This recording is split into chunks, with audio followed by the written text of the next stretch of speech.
Welcome to another edition of Seen Beyond and Through with Monty. Right here, looking back at you, is none other than birdwatcher Christian Cooper. He's making news again, and it's not for a very good cause or good reason. Mr. Cooper has decided that he wants to show his potential killer mercy. He's very sorry about what she's going through in her life, something that she caused herself. Now, before I continue on, let me remind you that 2 months ago, I did a YouTube video right here on my channel. It's still up, still there, still watchable, where I stated weak AF New York birdwatcher now sympathizes with white woman who could have gotten him killed. And on that video, I explained why he's weak, why he sympathizes with her, so forth and so on. And I got a lot of pushback because people thought I was being judgmental. They thought I was being cruel. They thought I was being unfair. But I was proven right. I had the correct assessment and judgment because Birdwatcher says he won't cooperate in Manhattan DA's prosecution of dog walker caught on video. And this is such a pity, but not totally expected, because I gave you a visual as to why, and I explained why, which I will attempt to do again today. Okay, apparently he's sympathizing with her with the, Stockholm syndrome, where you sympathize with your oppressor or with your captor, which I don't think that's too far off, to be honest with you. And from what I understand, Dr. Frances Cress Wesleyan labeled that a mental illness. I think I have to agree with her on that. But before I go on, I want you to read some of what people have to say in regards to this matter.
Okay, before I get into this flag right here, Mr. Cooper seems to have amnesia about the history of America and what these types of false accusations have done to black people. I mean, doesn't he have a recollection of Emmett Till? Hasn't he studied American history? He seems to have no clue that that particular call could have gotten him killed. And right before you is the LGBTQ flag. And with this flag right here, it symbolizes pretty much white LGBTQ. And what you will find that when a lot of black people wave this flag, are proud of this flag, they tend to identify as LGBTQ first and black Second. And then you have those who are not so proud of this flag, who tend to identify as black first and LGBTQ second. The second part, or people, tend to be more loyal to the black community, whereas people like Christian Cooper and people like this are more loyal to the LGBTQ community. The infamous Billy Porter and his critique of black community and their treatment of members of the LGBTQ community. He talks about how homophobic they are, but doesn't say a damn thing about the racism within the white LGBTQ community. Here we go have RuPaul and his husband. And I just did a video about him a couple of days ago in blackface with the Confederate flag. There. Smiling broadly, very proudly in that Confederate skirt of his. And there's the blackface. Again, smiling broadly. You just know that smile anywhere.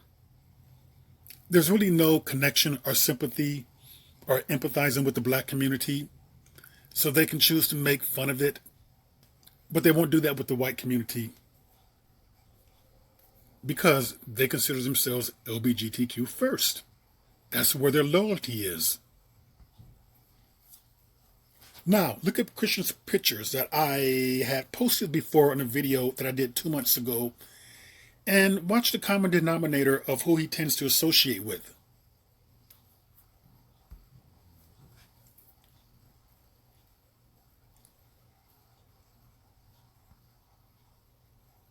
Now, do you see why he's going to have so much sympathy for Amy? Do you see why he's going to empathize with her and not want to press charges against her? Do you see why there's a disconnect among the black community? Look who his friends are. And there's that flag. This is from his page right there. The United States of America. The U.S. flag, the gay flag. Or should I say LGBTQ flag, that he's flying proudly on his page. This is from his page right there. That's where his loyalty lies, not with the black community. So don't be surprised about this. I'm not. Disappointed, yes, but not surprised, because I did a video 2 months ago about this, where I broke it down. That's why I called him weak AF, because he is. And he's a Harvard grad. Let me just tell you something about Ivy League graduates and how it doesn't equate to, let's say, being woke, being conscious, being brave, having fortitude, being a soldier, being out up front.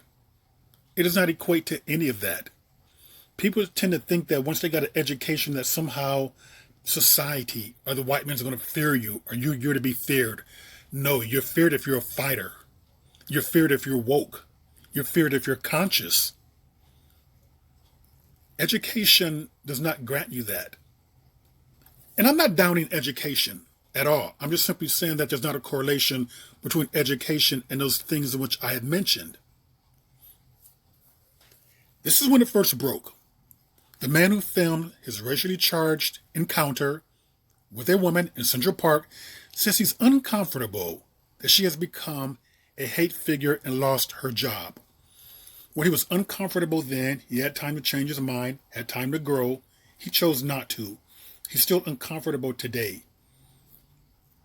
And I find that to be ridiculous considering the fact that she could have gotten him killed and is still lost upon him.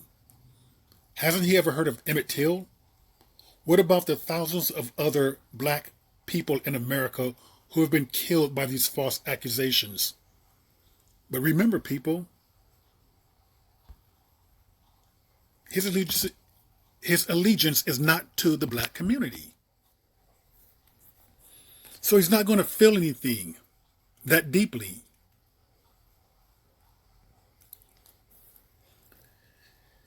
Here goes the two of them right there. Amy Cooper, when she had the dog that she almost choked, that she was forced to give up. And there goes the bird watcher there. Obviously, he's seeing birds. And let me just say this. He had a chance to make a difference. He had a chance to send a strong message that when you make these allegations, we're not going to tolerate it. We're going to stand up. Yes, he had a chance to make a difference. But he did not want to make that difference. He chose the cowardly route. He chose the route of convenience for him, as opposed to looking out for future generations, making life easier for them, making things better for them, helping this country and nation to heal from these atrocious acts.